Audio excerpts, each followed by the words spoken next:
இயேசுவை தொலைவில் பின்தொடர்ந்தார். மத்திய நற்செய்தி 26:58 இவ்வாறாக சொல்லுது, பேதுரு இயேசுவை தொலைவில் பின்தொடர்ந்தார். எடுத்து வாசிங்க. மத்திய நற்செய்தி 26:58.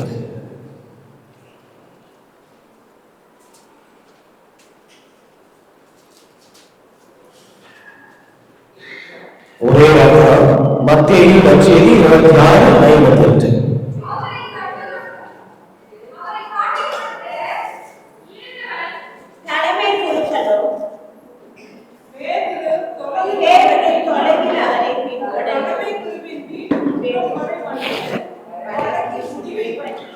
தெளிவா மட்டும் தெளிவா படிங்க. மத்திய அதிகாரம் 26:58 மட்டும் போதும். அவ்வளவுதான். இந்த மூணு வார்த்தை தான் மத்திய வாசிக்கிறோம். இயேசுவை பேதுரு தொலைவில் பின்தொடர்ந்தார். இப்ப நான் உங்ககிட்ட கேட்கிறேன், நீங்க இயேசுவை ரொம்ப தூரமா ஃபாலோ பண்றீங்களா, அருகாமையில ஃபாலோ பண்றீங்களா? கை தூக்குங்க. அடுத்த கேள்வி கேட்பேன். கை தூக்குங்க. யாரெல்லாம் இயேசுவை பக்கமா ஃபாலோ பண்றவங்க? இயேசுவை தொலைவில் பின்தொடர்ந்தார். எப்பெல்லாம் இயேசுவை நீங்க நானும் தொலைவில் பின்தொடர்கிறோமோ அப்பெல்லாம் உங்களுக்கு பிரச்சனை, ஆபத்து. லூக்கா நற்செய்தி 15 வாசிக்கிற 13 இளைய மகன் தன் தந்தையை விட்டு தொலை நாட்டிற்கு சென்றார். இந்த டிஸ்டன்ஸ் தான் பிரச்சனை. இன்னைக்கு ஏன் வாழ்க்கையில ஒண்ணுமே நடக்கல, ஏன் வாழ்க்கையில ஒரு ஆசீர்வாதமே இல்லை, எவ்வளவு ஜெபித்தால் ஒண்ணுமே நடக்கல, இந்த எல்லா கேள்விக்குறிக்கும் இந்த ஒரே வார்த்தை தான், நீங்க நானும் இயேசுவை தொலைவில் பின்தொடர்கிறோமா, அருகாமையில் பின்தொடர்கிறோமா? ஹல்லேலூயா, ஹல்லேலூயா, ஹல்லேலூயா சொல்ல கை உயர்த்தணும். ஹல்லேலூயா, ஹல்லேலூயா. சாப்பாட்டு நேரம் அப்படியே பசிக்கும், அதனால அப்பப்ப கை தூக்கி அந்த பசி கொஞ்ச நேரம் அப்படி சொல்லணும். கை வைக்கி ஹல்லேலூயா. இயேசுவை பின்தொடர்வது, தொலைவில் பின்தொடர்வது அழகையுடைய சூழ்ச்சிக்கும் அழகையுடைய மாயாஜால வலைகளுக்கும் நீங்கள் நான் அகப்பட்டுக் கொள்வோம். ஆனால் இயேசுவை அருகாமையில் நான் பின்தொடரும் போது பிரச்சனை இருக்கும், ஆனால் பிரச்சனை வராது. தொடக்க 91 சொல்லி தருது 10:11 வாதை உன் கூடாரத்தை நெருங்காது, வரும் ஆனா வராது. இயேசுவை பின்தொடர்வது, தொலைவில் பின்தொடரும் போது அங்க ஆபத்து, அங்க பிரச்சனை, வேதனை, துன்பம், நோய், நொடி எல்லாமே இருக்கும். ஆனா இயேசுவை அருகாமையில் இருக்குதா, இயேசு பாதுகாத்துக் கொள்வா. ஹல்லேலூயா, ஹல்லேலூயா, ஹல்லேலூயா. ஜெபிக்கிறியம்மா? ஐயோ நான் ஜெபிக்கலாம், வேலைக்கு ஆகுமா? பூசைக்கு போறியா? பூசைக்கு போகலாம், வேலைக்கு ஆகுமா? ஜெபம் இதுதான் பிரச்சனை. நீ அதுதான் முக்கியம். பேதுரு இயேசுவை பின்தொடர்ந்தார், ஆனா எங்க? தொலைவில் பின்தொடர்ந்தார். நெருக்கம் அதிகம். பேதுருக்கும் இயேசுக்கும் இடைவெளி அதிகம். ஆனா லவர்ஸ் என்ன பண்றாங்கன்னா நெருக்கம் கம்மி. அப்பதான் அந்த பரஸ்பர அன்பு இருக்கும். இதுதான் நூலை சொல்கிறது. எனக்கு இயேசுக்குள்ள இடைவெளி பொறுத்துதான் என்னுடைய பிரச்சனைகள் அங்கே தீர்வு காணப்படுமா? அக்பர் ஒருத்தர் ஒரு சொல்றாரு, யாரெல்லாம் இரவெல்லாம் குளிர்ல கடும் குளிர்ல இருக்கிறார்களோ அவருக்கு தங்க பரிசு. ஒரு ஏழைய வந்தா எப்படியோ கஷ்டப்பட்டு, ஏன்னா வாழ்வு இல்ல, விடிஞ்சா ஒண்ணுமே இல்ல, ஏதோ அக்பர் கொடுக்கிற காசை வச்சு பொழைச்சுக்கணும்னு நினைச்சு தம் கட்டி நேரத்துல இருக்கிறாரு. அக்பருக்கு பிரச்சனை, இது எப்படி சாத்தியமாகும்? மனுஷன் எப்படி இருக்கு, ரைட்டெல்லாம் அந்த குழுல இருக்க முடியுமா? அப்ப சொல்றாரு, எப்படா இந்த அப்படின்னா, அரசரே கஷ்டம்தான், ஆனா தூரத்துல எரியிற அந்த நெருப்பை பார்த்துக்கிட்டே நானு இரவெல்லாம் கடந்துட்டேன். உடனே அக்பர் நோ நோ கேன்சல், ஏன்னா சூரிய அந்த ஒளி ஒண்ணு சூடாக்கியது. பீர்பாலுக்கு பிரச்சனை, என்னடா இப்படி புத்தி அறிவு இல்லாத அக்பராக்குறாரே அப்படின்னு இவருக்கு ஒரு பாடம் கற்பிக்கணும்னு சொல்லிட்டு வீட்டுல இருக்கிறாரு. ஆள் அனுப்புறாங்க, ஆள் அனுப்பி பாக்குறாங்க. கேட்கும் போதெல்லாம் சாப்பாடு செய்யறேன், சாப்பாடு செய்யறேன், சாப்பாடு. அப்ப எப்படிதான் சாப்பாடு செய்யறேன்? 5 மணி நேரம் சாப்பாடு செய்ய போற. உடனே அக்பர் வந்து பாக்குறாரு, பானை மேல இருக்குது, நெருப்பு கீழே இருக்குது. அக்பர் சொல்றாரு, பீர்பால் உனக்கு நீதான் அறிவாளி நினைச்ச, நீயே மதி கட்டு போயிட்டியே, பானை மேல இருந்து கீழே நெருப்பு இருந்தா எப்படி அரிசி வேகும்? அப்ப பீர்பால் சொல்றாரு, எங்கேயோ இருக்கிற நெருப்பு இந்த கடவுளில் இருக்கிற மனிதனுக்கு சூடாக்குனா இது ஏன் சூடாக்காது? ஹல்லேலூயா, ஹல்லேலூயா. நம்ம ஜெபமும் இடைவெளி இருந்தால் வேகாது, பருப்பு வேகாது. நான் இயேசுவை தொலைவில் பின்தொடர்ந்தால் அந்த ஆபத்து. இயேசுவை அருகாமல் இருந்தால் மட்டும்தான் அங்கே ஆசீர்வாதம், அங்கே அருளும் ஊற்றப்படும். ஹல்லேலூயா, ஹல்லேலூயா. ஸ்துதி கம்மியாயிடுச்சு. ஹல்லேலூயா, சத்தமா ஹல்லேலூயா. இந்த பேதுரு தான் மத்தேயு நற்செய்தி 17 வாசிக்கிறோம். ஆண்டவரே உமக்கு ஒன்றும் எலியாவுக்கு ஒன்றும் கூடாரத்தை அமைக்கலாம். இயேசுவோடு இந்த மனிதன் ஆண்டவரே உமக்கு ஒன்று எலியாவுக்கு ஒன்று கூடாரத்தை அமைக்கலாம் சொல்றாரு. இயேசு விட்டு எல்லாரும் போகும்போது இயேசு சொல்றார், பேதுரு நீயும் போறியானா? ஆண்டவரே நான் எங்க போறது? வாழ்வு தரும் வார்த்தை. அப்படி சொன்ன மனிதன் விவலியை சொல்லித்தந்து இயேசுவை தொலைவில் பின்தொடர்ந்தார். போராட்டம், துன்பம், துயரம், பிரச்சனை இதெல்லாம் இருக்கும். நாளைக்கு போயிடலாம், ஜெபமான நாளைக்கு செய்யலாம். நான் நாளே என்றும் ஒரு நாள் இருக்காது. எப்ப இங்கிலீஷ்ல சொல்லுவோம், the spiritual dryness. ஆன்மா தளர்ச்சிடும் பொழுது, அந்த அருள் தள்ளாடும் பொழுது உடனே போயிடும். இடைவெளி விட்டா, அதுக்கு எக்ஸ்கியூஸ் கொடுத்தா அடுத்த பிரச்சனை நமக்கு என்ன இருக்காது. இயேசுவோடு இருக்கிற வரை இயேசுவை நீ மட்டும் போதும், நீ மட்டும் போதும் சொன்ன பேதுரு இயேசுவை தொலைவில் பின்தொடரும் போது அங்கே உலக தேவைகள் வேறு வருகிறது. ஹல்லேலூயா, ஹல்லேலூயா, ஹல்லேலூயா, ஹல்லேலூயா. அப்ப தொலைவில் பின்தொடரும் போது என்ன பிரச்சனை? கடும் குளிர், அங்கே குளிர்காய ஆசைப்பட்டார். ஏன்னா நெருப்பு தேவை. கடும் குளிர், இயேசுவோடு இருக்கிற வரைக்கும் அந்த கடும் குளிர் ஒண்ணும் பண்ணல. வாதை உன் கூடாரத்தை நெருங்காது, எதுவும் பண்ணல, இருந்துச்சு.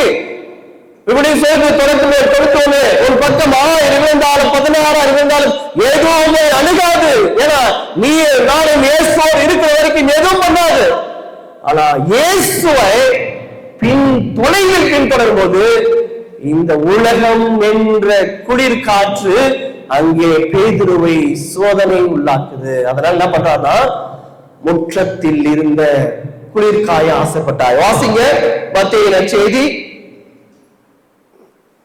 26:59 வாசிங்க, 58 வாசிங்க, 58, 59.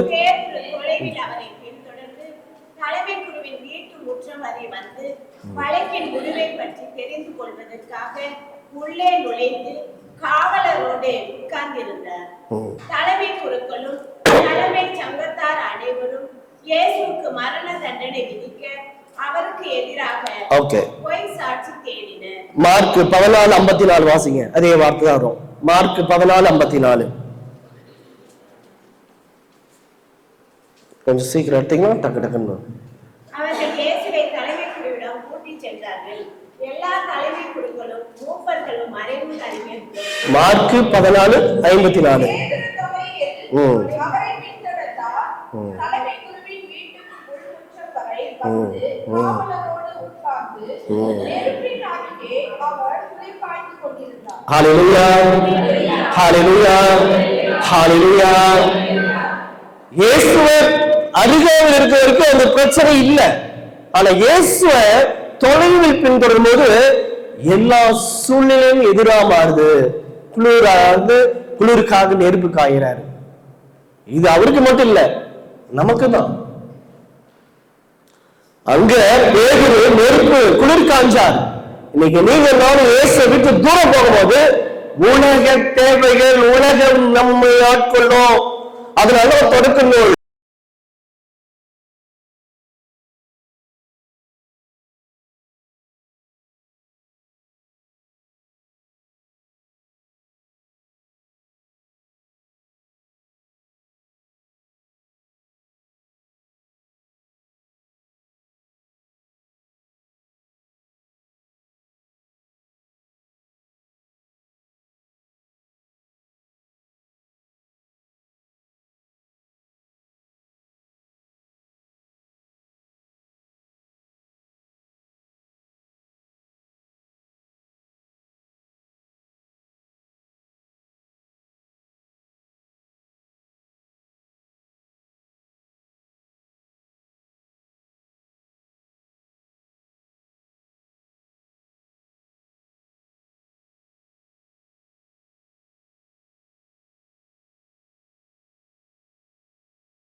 திருப்பாடல் 1 சொல்லுது, நீ எங்க உட்கார்ற முக்கியம், யாரோடு பேசுற முக்கியம், எதை யோசிக்கிற. இங்க விவரி சொல்லுது, பேதுரு அங்க முற்றத்தில் அமர்ந்தார், பொல்லாரின் கூட்டத்தில் அமர்ந்தார். விபிலி சொல்லி தருது. அடுத்த வாசல் வாசித்தீங்களா, மத்தேயு 26:70-74 வாசம் 4 வார்த்தை சொல்லுது, இயேசுவை தெரியவில்லை என்று மறுதலிக்கிறார். இயேசுவே தெரியாதுன்னு சொல்லி வாக்குவாதம் செய்கிறார். அந்த ஆளை தெரியாதுன்னு சொல்லி மறுதலிக்கவும் ஆணையிடவும் சபிக்கவும் தொடங்கினார். இதுதான் எனக்கு பிரச்சனை. நீங்க நானும் எங்க இருக்கிறோம். அதனால கடவுள் கேட்டார் ஆதாம் பார்த்து, ஆதாம் நீ எங்கே இருக்கிறாய்? நீங்க நானும் யாரோடு இருக்கிறோம்? எங்க? இயேசுவை பின்தொடரும் உண்மைதான், ஆனா டிஸ்டன்ஸ் எங்க? இயேசுவை விட்டு ஒருத்தர் ஃபாலோ பண்றோமோ இல்ல அருகாமையில் இருக்கிறோமா? இதுதான் இந்த பிரச்சனை. அருகாமையில் இருந்தா மட்டும்தான் கடவுளுடைய அருள் நம்மில் குடிக்கொள்ளும் ஆசீர்வாதங்கள் அங்கே பலன் பெறும். இயேசு விட்டு தொலைவில் பின்தொடர்ந்தா லேட்டா. அதனால நம்முடைய ஜெபங்கள் நிறைய பிரச்சனை, போராட்டம். அதனாலதான் சொல்லுது, இயேசுவை பேதுரு தொலைவில் பின்தொடர்ந்தார். தொலைவில் பின்தொடர்ந்ததின் பொறுத்து பேதுரு இயேசுவை மறுதலிக்க ஆரம்பித்தார். ஆணையிடவும் சபிக்கவும் தொடங்கினார். இளைய மகன் தொலைநாட்டிற்கு சென்றார், பிரச்சனை மாட்டிக்கினார். அப்ப இன்னைக்கு இந்த அரை மணி நேரத்துல என் வாழ்க்கையில ஏன் இந்த சிக்கல், ஏன் இந்த பிரச்சனை, ஏன் இந்த போராட்டம், ஏன் இந்த விடு எனக்கு வாழ்வு இல்ல, விடையை தெரியல, எல்லா கேள்விக்கும் ஒரே ஒண்ணு, நீங்க நானும் எங்க இருக்கோம், எப்படி இயேசுவை பின்தொடர்றோம். ஹல்லேலூயா, ஹல்லேலூயா, ஹல்லேலூயா. கைகளை உயர்த்தி ஹல்லேலூயா, ஹல்லேலூயா, ஹல்லேலூயா. ரெண்டு காரணம், இயேசுவை பின்தொடர்ந்தது ஒண்ணு, இரண்டாவது இகழ்வாரின் கூட்டத்தில் அமர்ந்தது ஒண்ணு. ரெண்டு காரணம். இளைய மகன் தந்தையை விட்டு தொலைநாட்டுக்கு சென்றது, அங்க போய் செலவழித்தது, மாட்டிக்கிது. இன்னைக்கு நீங்க நானும் அப்படிதான் இருக்கிறோம். பெற்ற அபிஷேகத்தை பேணி காக்காம அந்த பெற்ற அபிஷேகத்தை விரைவு அழைச்சிட்டு செலவழிச்சுட்டு நாம அகப்பட்டுக்கிறோம். அழகையுடைய சூழ்ச்சிகள், அவருக்கு நெருப்பு, இன்னைக்கு நமக்கு நெருப்பு. எப்படி இந்த உலகம் என்ற இச்சை அப்படியே இருந்திருக்கும். ஒரு மணி நேரம் ஒரு இரும்பு காய வச்சா அது திருப்பணும் தண்ணியில் வைக்கிறதுக்கு எவ்வளவு நேரம் ஆகும்?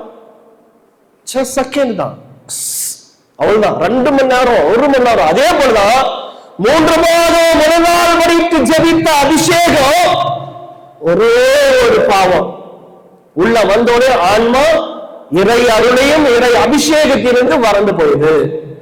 பேதுரு இயேசுவை தொலைவிட்டிருந்த தொடர்ந்தால் இளைய மகன் தந்தை விட்டு வெளியே போறான். இப்ப நம்ம எப்படி மாட்டிக்கிறோம் என்று பார்ப்போம். இந்த அபிஷேகம் மீண்டும் பெற வேண்டும் என்றால் எப்படி இந்த தீமை நமக்குள் வருகிறது என்று பார்த்தோம்னா 5 காரணம் தான். ஒவ்வொரு பிரச்சனையும் எங்கேயோ போய் மாட்டிக்கிறோம். ஹல்லேலூயா, ஹல்லேலூயா, ஹல்லேலூயா, ஹல்லேலூயா, ஹல்லேலூயா, ஹல்லேலூயா, ஹல்லேலூயா. நாம் பெற்ற அபிஷேகம் ஆசீர்வாதம் மீண்டும் பெற வேண்டும் என்றால், சாபங்கள் மீண்டும் உடைக்கப்பட வேண்டும் என்றால், நோய்கள் மீண்டும் அங்கே பரிபூர்ண சுகம் பெற வேண்டும் என்றால், இறை அருள் எனக்கு ஊற்றப்பட வேண்டும் என்றால், உன்னை நான் எங்கே இருக்கிறேன்? Where I am. Peter followed Jesus at distance. என்னுடைய தொடர்பு எனக்கு இயேசுக்குள்ள இடைவெளி என்ன? இது ரொம்ப ரொம்ப ரொம்ப ரொம்ப ரொம்ப முக்கியம். இந்த இடைவெளியை கண்டுபிடிக்காம என்னுடைய வாழ்வில் அபிஷேகம் தர முடியாது. கான்செக்ரேட்டர் துறவியானாலும் குருக்களாலும் கண்ணீர்களும் இந்த திருமண வாழ்க்கையில் யார் இருந்தாலும் எனக்கு ஆந்திரத்துல பர்சனல் உறவு இல்லாம, பர்சனல் ரிலேஷன்ஷிப் இல்லாம பிரச்சனை. கடவுள் ஆதாம் ஏவாளை படைத்தார். ஆனா அந்த ஆதாம் ஏவாளுடைய பசுத்தத்துல அழகை நயவஞ்சமாக தேடியது. ஏதோ தோட்டம் கடவுள் உருவாக்கிய தோட்டம்.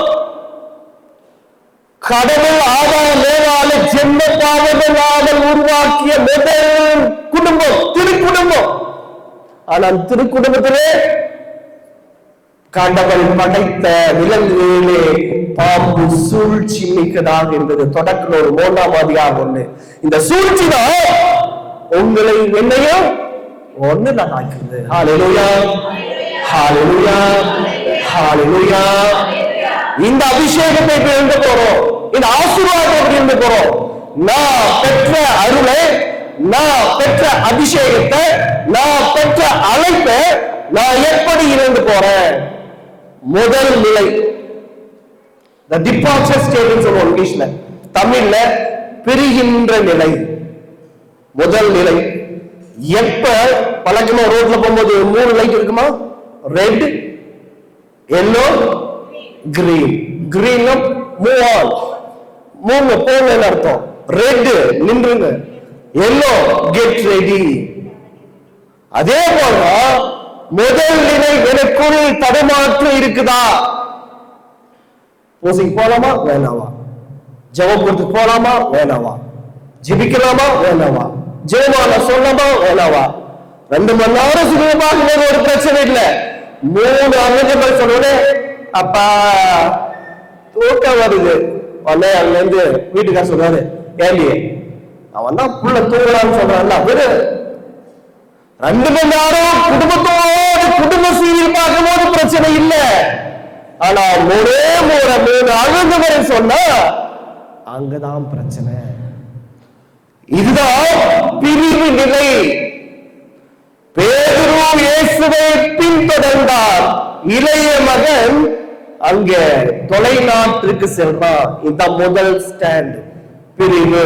இது என் வாழ்க்கையில இருந்த முதல் இருந்தாவே, ஆஹா ஏதோ பிரச்சனை வருது. வாழ்க்கையில குடும்ப ஜபமால இல்ல, குடும்பம் இல்ல, நவைதான் கடவுளையும் மனிதரும் அதான் சொல்றது தொடர்கின்றோர் பாவம் செய்தவுடனே மேன்மை இழந்து போனார்கள்.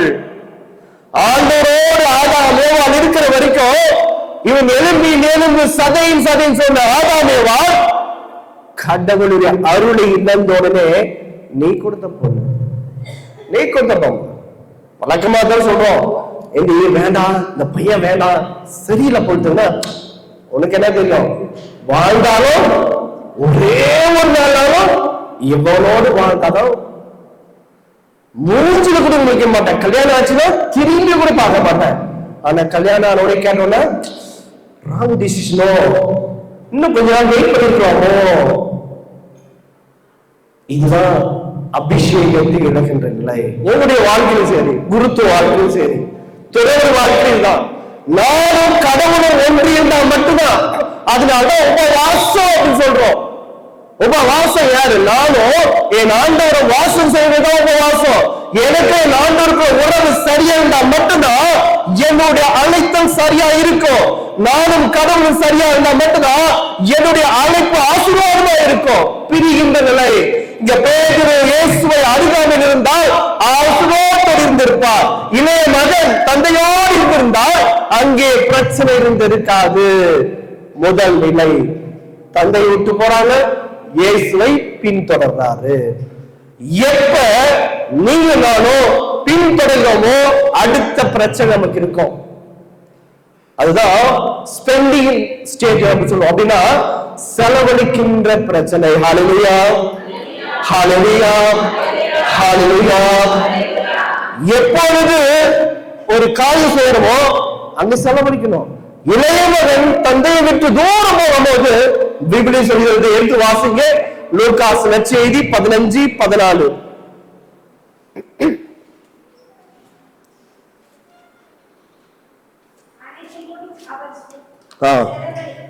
ஆமா, ஓகே. இந்த ஒரு வார்த்தை முதல்ல இளைய மகன் 13 வாசம் தான் தெரியும். இளைய மகன் தந்தையை விட்டு தொலைநாட்டுக்கு செல்றாரு. தொலைநாட்டுக்கு சென்ற உடனே இனிமேல் உனக்கு எனக்கு ஒத்து உறவு இல்லை. நிறைய பேர் அப்படி சொல்றாங்க. அப்பா அம்மாவுடைய கண்டிஷனை பார்த்த உடனே கல்யாணம் மனம் போனா போதும், திரும்பி கூட பார்க்க மாட்டேன். நீ அப்படி மோசம் பண்ற, கல்யாணம் பண்ணா போதும், திரும்பி கூட வர மாட்டேன். இது டிபார்ச்சர் ஸ்டேட். இந்த இளைய மகன் எப்பொழுது தந்தை விட்டு தூரம் போனாரோ அங்கு செலவழிக்கணும். அங்கே செலவழிக்கணும் சொல்லிட்டு அனைத்தையும் செலவழித்தார் இளைய மகன். இன்னைக்கு நீங்க நான் எப்படி பண்றோம்? ஏன் இந்த பாவத்துல மாட்டிக்கிறோம் அப்படின்னா, பெற்ற அபிஷேகத்தை பேணி காக்காம விரையாக்கும். எப்படி? தலையான பாவங்கள் எத்தனை? Very good. 7 8 7 8 7 என்று கை தூக்கும் பார்ப்போம். ஒரு சில பேர் 8 ஒண்ணுமே தெரியல, எது கை தூக்கணும்? 7 சொல்லு அப்படின்னு சின்ன குறிப்பிட்டு சொல்லும். 7 சொல்லு பார்க்கலாம். ஆனா 7 சொல்லிட்டு விட்டு போலாமே. தலையான பாவங்கள் அதுதான் தற்பெருமை, காமம். இளைய மகன் சொல்றாங்க, எனக்கு உறவு இல்லை, என் சொந்த நான் போயிடுறேன், நான் போச்சுக்கிட்டு என் கால நான் இருந்துக்கிறேன். இந்த 7 தான் போராடு வாழ்க்கையை சீரழிக்கின்றது. செலவழித்தா அதான் சொன்னேன். 3 மாசம் முட்டி போட்டு ஜெபம் ஒரு முறை போட்டா போதுமா? அபிஷேகம் ஸ்டேட் அப்படின்னு சொல்லி. அப்ப இந்த இளைய மகன் தந்தை வீட்டு தொலைநாட்டு போனதுனால செலவழிக்கிறான். தந்தையை விட்டு தூரம் போகும்போது 2008 போட்டா நீங்க 4 அபிஷேகத்தையும் அருளையும் இழக்கிறோம். 200 ரூபாய்க்கு பாவங்கள் உள்ளதெல்லாம் செலவழித்தான் அப்படின்னு சொல்லுவோம். அவன்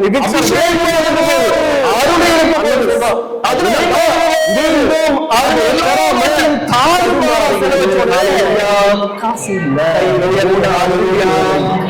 நல்லதா கை சொல்லுங்கள.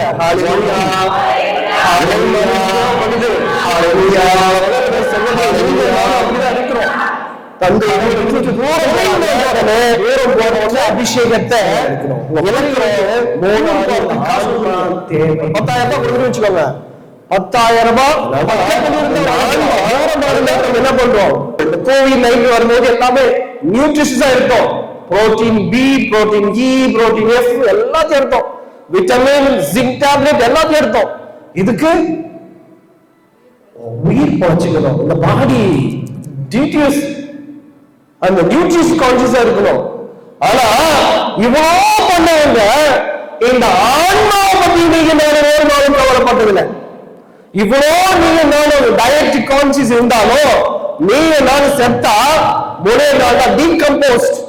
ஆனா இந்த ஆன்மா மட்டும்தான் நித்தியம் இருக்கும். ஒண்ணு நரகத்துல இல்ல மோட்சத்துல.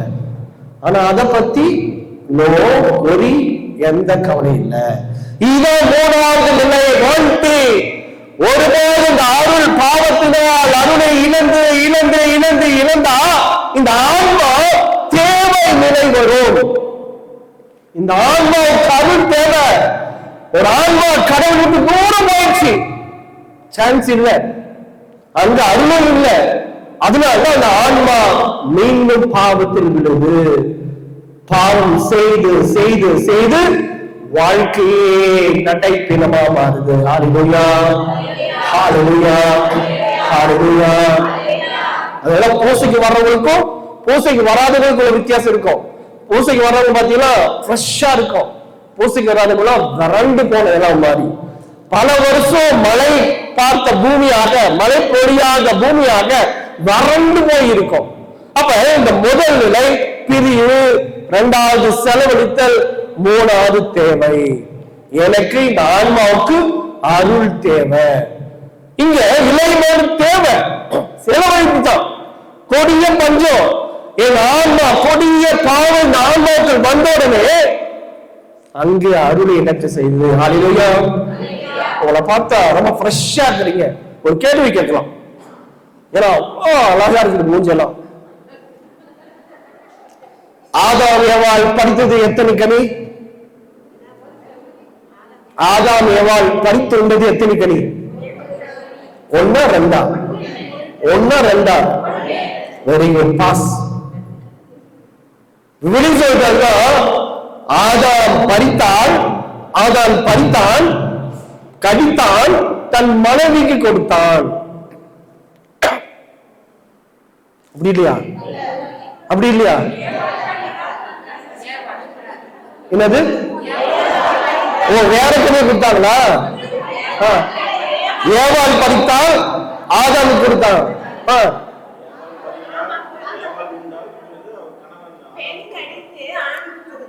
ஆமா, பெண் கடித்து ஆதாம் கொடுத்தான். ஆதாம் அதானே?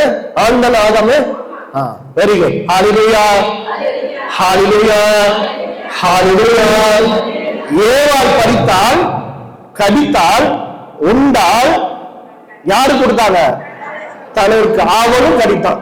ஒரே ஒரு கடிதான். விவலின்னு சொல்லுது. இங்கிலீஷ்ல மாத்திரம் பைட் அப்படின்னு வரும். சம் ஃப்ரூட்ஸ் அப்படின்னு சொல்லி சில டிரான்ஸ்லேஷன் இருக்கும். அன்னைக்கு கடிச்ச ஒரே கடிதான். அதோட ஆப்பிள் போன் கூட கடிச்ச ஆப்பிள் போன் தான் போட்டுப்பாங்க. அன்னைக்கு அவங்க கடிச்சாங்க. ஆனா இன்னைக்கும் பிறக்கின்ற ஒவ்வொரு குழந்தையுமே ஜென்ம பாவத்தோடு பிறக்குது. பாவத்து வீரியம். அதுதான் சொல்ல வந்த. செய்த பாவம் என்னதான்? ஐயா, ஊர் உலகத்துல செய்யாத பாவம் நான் செஞ்சுட்டேன் போ. இதெல்லாம் ஒரு பாவமா? யாரு செய்யாத பாவம் நான் செஞ்சுட்டேன். அந்த ஒரு பாவம் தான் என் ஆன்மாவின் அருளை எனக்கு செய்து. ஒரே ஒரு பாவம் தான்.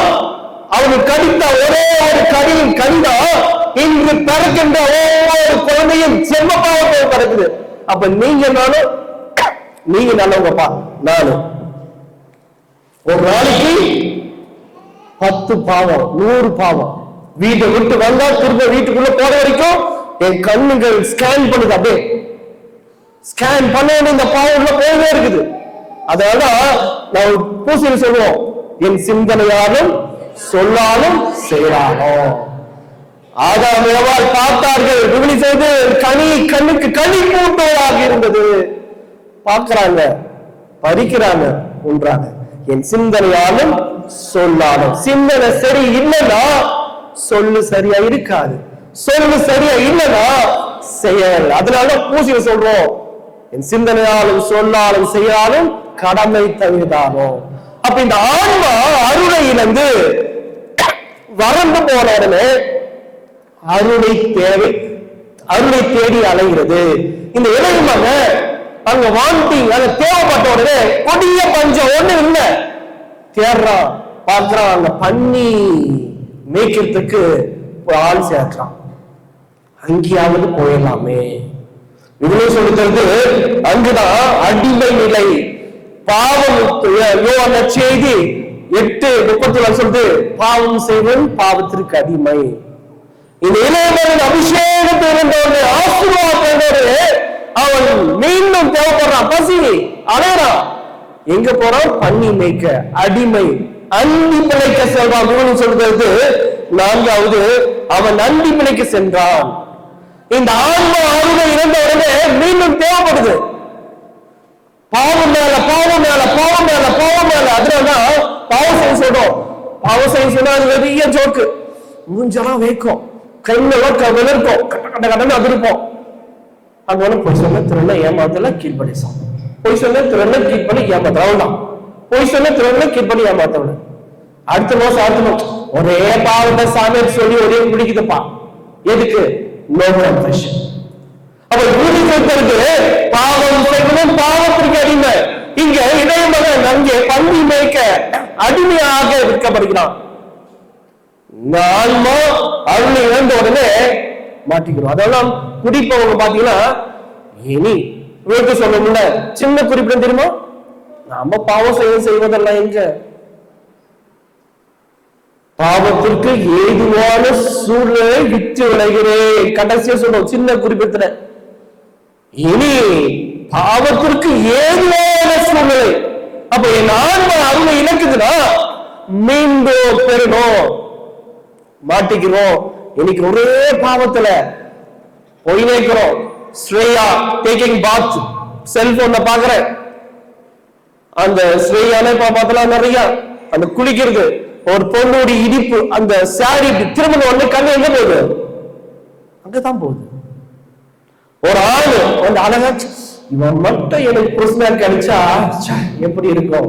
எண்ணம், வாண்டிங், தேவை. ஏன்னா என் ஆன்மா அருள் இழந்துச்சு. என் ஆன்மா அபிஷேகம் இல்ல. அருள் அபிஷேகம் இல்லாததான் இந்த உலகத்துடைய நெருப்பு, பேதுரு குளிர்காய நெருப்பு தேவைப்பட்டுச்சு. என்னுடைய ஆன்மா இறை அருளால் நிரப்பப்படாதனால, என் ஆன்மா அருளை இழந்ததுனால உலகத்தோடைய ஆபாசங்கள், உலகத்தோடைய ஆசாபாசைகள், உலகத்தோடைய தேவைகளும் தேடி இந்த ஆன்மா அலைது. ஒரு பேய் இல்லாதோட இன்னும் 7 பேய். என் ஆன்மா கடவுளோடு, அதனால்தான் ஏன் சொன்னாரு, என்னை பிரிந்து உன்னால் ஒண்ணும் செய்யப்படாது. ஆன்மா அருள் இருந்தா மட்டும்தான் என் எண்ணங்கள் சொன்னும் செய்யணும், அது அருமையா இருக்கும். இல்லைன்னா ஆசீர்வாதம் இல்லாமல் போகும். அதனால வீட்டுல பிரச்சனை மேல பிரச்சனை, பிரச்சனை மேல போராட்டம். டிவி பார்க்கும்போது சந்தோஷமா இருக்கிறோம், சினிமா பார்க்கும்போது சந்தோஷமா இருக்கிறோம், ஃபன் மேக்கிங் எல்லாம் குடும்பத்தோடு சேர்ந்து எல்லாம் சந்தோஷப்படும். ஆனா சிதமான போது அந்த பிரச்சனை, ஏன்னா அருள் இல்லை. அதனால sanctifying grace அப்படின்னு அருள், புனிதப்படுத்துகின்ற அருள். ஹல்லேலூயா, ஹல்லேலூயா, ஹல்லேலூயா, ஹல்லேலூயா, ஹல்லேலூயா. கடவுளை விட்டு வெளியே வரும்போது செலவழிக்கிறோம், செலவழிக்கும் போது தேவைப்படுது, தேவைப்படும் போது அடிமையாக்கப்படுகிறோம். இளையமகன் அடிமையானா, இந்த ஆன்மாவும் பாவத்திற்கு அடிமையான மனமாற்றத்திற்கான இயேசுவோடு நீங்கள் நான் இருந்தால் மட்டும்தான் yes no yes no yes no சொல்லிட்டே இருக்க முடியும். கணம் பூசிக்கு போனவா அப்படியெல்லாம் ஒண்ணுமே ஆகாது. எவ்ரி செகண்ட் அறிவில் சொல்லுது 1/8 வினாடி பார்த்த ஒரே கண்கள் தப்பா ரைட்டா தீர்மானித்தான். ஆனா இன்னைக்கு இந்த கண்ணுக்குள்ள போறது அத்தனையுமே தீமைதான். அதனாலதான் இயேசு பார்வையாற்றலை பார்த்து ஒரு பாவங்கள் மன்னிக்கப்படும் சொன்னாரு. பார்வை பெற்றார்கள். இன்னைக்கு எல்லாமே பிரச்சனை. கால் வேண்டோடுமே நை தூங்குற வரைக்கும் பாவம் பாவம் பாவம் பாவம் பாவம். இந்த பாவம் ஆன்மாவை கொலை நாசம் செய்கிறது. அதனால வீட்டுல இறந்த உடனே பிரச்சனை, வீட்டுல சமாதானம் இல்லை, சந்தோஷம் இல்லை. காரணம் எங்க? இதுதான் தொடர்ந்து வாசிக்கிற மார்க் 5:1 அந்த தீய ஆவலை கல்யாணம் பண்ண என் வாழ்க்கை மூதேவி, உன்னை கல்யாணம் பண்ணிக்கிட்ட என் வாழ்க்கை நரகமாச்சு. வாழ்க்கை கசக்கும், கசக்கி போன கசப்பான கனி ஒரு இனிப்பா மாறும் எப்ப பாம்பு உள்ள வரும்போது. இன்னைக்கு நிறைய குடும்பங்கள்ல பாம்பு நிறைய உள்ள வர்றதுனால பிரச்சனை. கூடி ஜபித்த குடும்பம் இன்னைக்கு கைலாசம். ஈவினிங் கூடி ஜபித்த குடும்பங்கள் இன்னைக்கு ஒன்று நாள் போன்ற காரணம் என்ன? பாம்பு உள்ள வந்துச்சு. அதனால வழக்கமா சொல்லுவேன், யார பேச்சு கேட்கிறோம், யார திருப்தி படுத்துறோம், யார வேண்டும் தீர்மானிக்கிறோம். கடவுள் மட்டும்தான் வேணும் தீர்மானிச்சிருந்தா, அதனால கடவுள் சொன்னார், இந்த கனியை உண்ணாதே நீ சாகவே சாவாய். கடவுள் பேச்ச மட்டும் கேட்டிருந்தா வாழ்ந்திருப்பார்கள். நீதிமொழிகள் 4 சொல்லுது, குழந்தாய் கடவுள் வார்த்தை உன்னதத்தில் வைத்துக் கொள்ள, அதே வாழ்க்கை செப்பன்னு நெறியா மாற்றுவோம். அப்ப கடவுள் பேச்சு கேட்காம பாவ பேச்சு கேட்டதுனால வாழ்வு இழந்து போனார்கள்.